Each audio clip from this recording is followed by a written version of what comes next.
Hi everybody and welcome to episode 15 of Thought Bubbles, sparkling insights into community engagement. I just had to bring you out today to show you this glorious view of McLaren Vale in the autumn. It's looking absolutely stunning at the moment and is definitely my favourite time of year. Today I want to talk to you about health, but more specifically I want to talk to you about the social determinants of health. This is something I learnt about way back in probably about 2001 when I was studying for a Graduate Diploma in Health Education Promotion.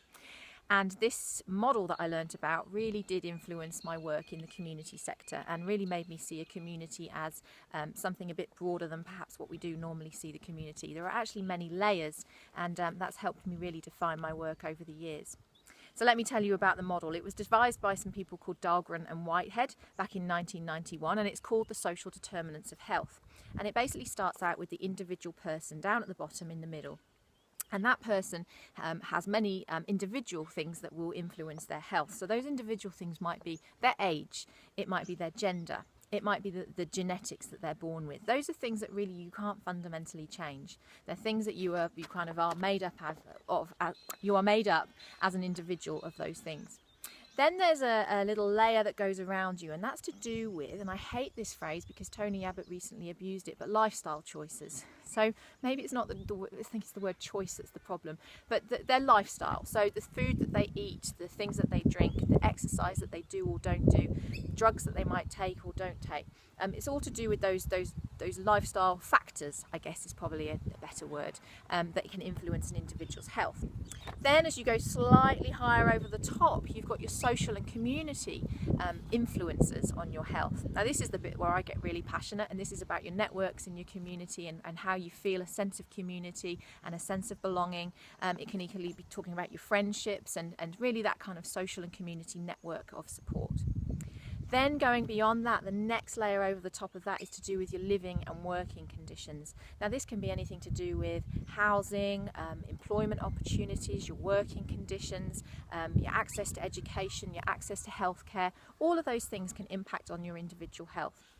And then all the way over the top of the whole thing is your general, much bigger socioeconomic impacts. So these are things that are really kind of happening at a very, very big countrywide government level or even international level, global level stuff.